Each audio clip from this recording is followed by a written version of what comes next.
If you're like most people, the thought of attending a big networking event is less than appealing. And what I found over the years is that it's all about mindset. When I go in with dread, the event usually lives up to, or shall I say down to, my negative expectations. And it's only when I remember to put on my positive hat that things have a better chance of going well. And that's exactly what happened at a recent event I attended where I took a fresh approach and had a great experience. And I'm going to share with you the 10 things I did that made it a success so you can enjoy every event you go to as well. Number one, I set an intention. So instead of going in with a fatalistic attitude of, okay, I'm going to meet two people and then I'm out, I set an intention for the event, which was to meet the founder of the hosting organization. And then beyond that, I wanted to be kind to everyone else and spread positivity. Number two, I did research. 5 to 10 minutes of Googling on the host organization and the founder. If I'd planned ahead, I could have had a team member do that for me and brief me. Number three, I warmed up. Now, I like talking to somebody even before I get in the room, even if that's a stranger. It's like warming up before you go on a run. So when I arrived at the lobby, another guest also was getting in the elevator.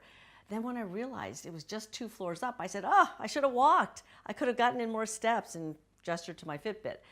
The other guest turned out to be a fitness buff too, and we ended up chatting about resting heart rates, career advice, business advice, and that got us both off to a great start. Number four, I didn't force it. So when I found the founder speaking over in the corner with several others, I walked over slowly to see if I could get in the circle. But she was so intense, she didn't notice me on the periphery, so I decided to bide my time rather than force my way in. And because of this decision, I noticed somebody who was just turning away from the group and ended up chatting with them and learning about a really cool movie business instead. It's so much easier to go with the flow, and I knew I would have more opportunities later. Then number five, I chose my seat first. I usually wait for everyone else to start going in to see who I want to sit next to. But this time I decided that I was going to be one of the first ones to enter the auditorium and display confidence. So I sat in the second row on the aisle knowing that the speakers would be in the front row. Number six, be generous with everyone. As people sat down around me, I said hello and we each introduced ourselves. And here's where being an attentive listener and having an interesting and succinct answer to what do you do really pays off.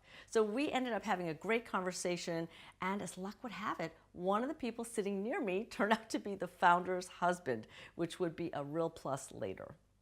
Number seven, asked a question. So as a speaker, I know every speaker's nightmare is to have no questions. So when it came time for Q&A, I put my hand up and asked a question. And that made it super easy for me to follow up with the speaker during drinks after the formal event. Number eight, I did introduce myself. Toward the end of the evening, I was able to catch the founder who was standing with her husband, and you know what? I didn't even need to introduce myself because he did it for me.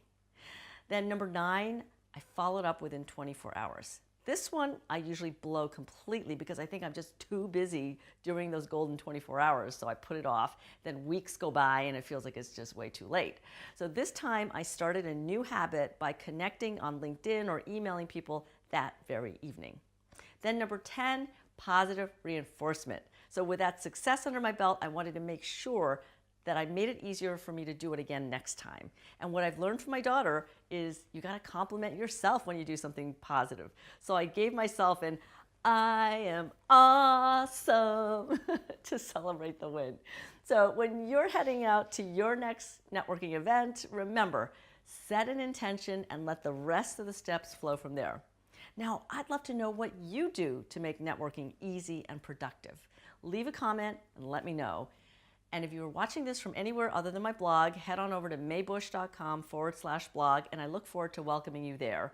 And in the meantime, know that I am rooting for you. So keep going.